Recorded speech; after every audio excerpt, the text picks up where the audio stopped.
ప్రాణాలైనా వదులుకుంటాం గాని national green field highway కోసం మా భూములను వదులుకోమని మొగుళ్లపల్లి మండల రైతులు నిరసన చేపట్టారు. శుక్రవారం మొగుళ్లపల్లి మండల ఎంపీడీఓ కార్యాలయం ముందు రైతులు నిరసన చేపట్టారు.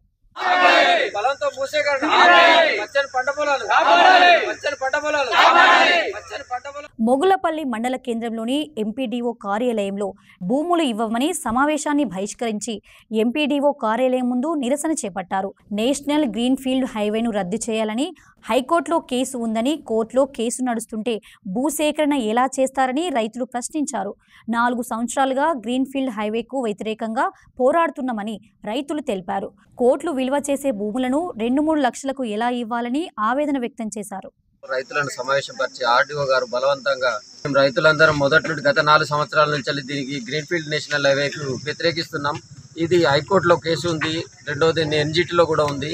ప్రతి విలేజ్ వైజ్గా కేసులు వేసినాం. అయినా మమ్మల్ని రైతులను పరిగణకులు తీసుకోకుండా ఎకరానికి 2 లక్షలు 3 లక్షలు తప్పుడు నివేదికలు ఇచ్చి ఎకరానికి 2 లక్షలు 3 లక్షలు ఇట్లా బిచ్చం పడేసి భూములను లాక్కోవడానికి ప్రయత్నం చేస్తున్నారు. ఇక్కడ మొగుళ్లపల్లి మండల కేంద్రంలో 10 లక్షలకు ఒక గుంట కూడా దొరికే పరిస్థితి లేదు. అట్లాంటిది 3 లక్షలకు ఎకరం అంటే అది హాస్యాస్పదం. రైతులను చిన్న చూపు చూడడమే కాకుండా రైతులను అధోగతి పాలు చేస్తున్నారు. ఈ గవర్నమెంట్ ఖచ్చితంగా ఈ గవర్నమెంట్ మూల్యం చెల్లించుకుంటుంది. భవిష్యత్తులో కూడా మేము ఎట్టి పరిస్థితుల్లో నేషనల్ గ్రీన్ ఫీల్డ్ హైవేకు భూములు ఇచ్చేయలేదు. మా ప్రాణ త్యాగాలకైనా సిద్ధం. మేము ఎలాంటి నిర్ణయాలైనా కఠిన నిర్ణయాలైనా తీసుకోవడానికి సిద్ధంగా ఉన్నాం. కానీ ఏ ఒక్క రైతు ఇక్కడ భూమి ఇచ్చడానికి సిద్ధంగా లేరు. దయచేసి దీని అలైన్మెంట్ మార్చుకోవాలా, లేదంటే రెండోది రద్దు చేసుకోవాలి. గ్రీన్ ఫీల్డ్ హైవేని రద్దు చేసుకోవాలని మేము విజ్ఞప్తి చేస్తున్నాం ప్రభుత్వానికి. వ్యవసాయమే ఆధారంగా బతికే మాకు భూములు కోల్పోతే జీవితం ఎలా అని మహిళలు ఆందోళన వ్యక్తం చేశారు. పెళ్లికి ఎదిగిన ఆడపిల్లలున్నారని, ఈ సమయంలో భూములు కోల్పోతే వాళ్ళ భవిష్యత్తు ఏంటని ఆవేదన చెందుతున్నారు. నేషనల్ గ్రీన్ ఫీల్డ్ హైవేకు భూములు ఇచ్చే పరిస్థితి లేదని, ప్రాణాలైనా అర్పిస్తాం కానీ హైవే కోసం భూములు ఇవ్వమని చెప్పారు.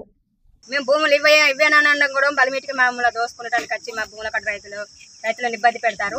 దయచేసి మాకు 2 ఆడపిల్లలు, మాకు భర్త లేడు. మేము భూములు తెలుసుకోలేదు అని మేము ఎక్కడికంటే అక్కడికి పోతాం. మేము ఇచ్చే అవసరం లేదు. మాకు అమౌంట్ కావాలని కూడా మేము కొట్లాడలేదు. మాకు పక్కకు నెట్ అయినా కూడా సర్వే చేసుకుంటారు. అట్లా దయచేసి మాకు ఇట్లా చేయకండి. మాకు 3 లక్షలు పెడితే మాకు ఒక ఆడపిల్ల ఇంటి కూడా ఖర్చు కూడా సరిపోదు. అని మా భర్త లేడు, మేము ఎట్లా బతకాలి? రైతులు సమావేశాన్ని బహిష్కరించడంతో చేసేది ఏమీ లేక రైతులు జీవనాధారమైన భూములను ఇచ్చేది లేదని ఆర్డీఓకు వినతి పత్రం సమర్పించారు. ఈరోజు మొగుళ్లపల్లి మండల కేంద్రానికి పెద్దలు ఆర్డీఓ గారు రావడం జరిగింది. మేమందరం కూడా ముక్త కంఠంతో నేషనల్ గ్రీన్ ఫీల్డ్ హైవేకు భూములు ఇవ్వమని చెప్పి, మా ప్రాణ త్యాగానికైనా సిద్ధమని చెప్పి, ఎట్టి పరిస్థితుల వల్ల మాకు జీవనాధారమైనటువంటి ఈ యొక్క భూమిని ఇచ్చేది లేదని చెప్పి ముక్త కంఠంతో అందరము రైతులము ఏకగ్రీవ తీర్మానం చేసి వారికి వినతి పత్రం సమర్పించడం జరిగింది. నాకు రేట్ పెంచండి అని మీరు లెటర్ పెట్టాలి. ఇప్పటిదాకా కలెక్టర్ గారికి ఎవరు లెటర్ కూడా పెట్టలేదు.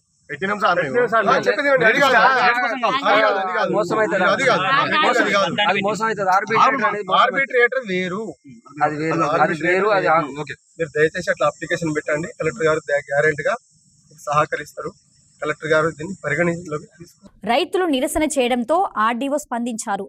గ్రీన్ ఫీల్డ్ హైవేలో భూములు కోల్పోతున్న రైతులు భూమికి రేటు పెంచమని కలెక్టర్కు వినతి పత్రం ఇస్తే నష్టపరిహారాన్ని పెంచే అవకాశం ఉందని ఆర్డీఓ తెలిపారు. దీంతో పాటు మేము చేసాం హైకోర్టులో ఫిక్స్ చేయడం జరిగింది. హైకోర్టులో కూడా మాకు ఆల్రెడీ ఇంజక్షన్ మాకు దాని తర్వాత మళ్ళీ ఎక్కడి నుంచో తీసుకొని రాలేదు. అది మీ ఆస్తి కాదనట్లేదు. నేనేమంటున్నాను అంటే, భూమి యాక్చువల్లీ ఇక్కడ సర్వే ముందు నుంచి భూపాలపల్లి చిట్యాల నుంచి ఇట్లా సర్వే అవ్వకుండా వచ్చింది. ఇది కూడా సర్వే అయిపోయింది. గతంలో సర్వే చేశారు. చేసిన తర్వాత ఇది మొగుళ్లపల్లి అలాగే తేకుమట్ట వరకు మొత్తం సర్వే అయిపోయింది. సర్వే అయిపోయిన క్రమంలో ఏంటి అంటే, ఎవరిదైనా పైప్ లైన్లు కానీ లేకపోతే భూమి ఒకరికి మీద పడాల్సిన భూమి ఇంకొకరి మీద ఎవరైనా మిస్టేక్లో పడి ఉంటే మీరు సరి చేసుకోండి అని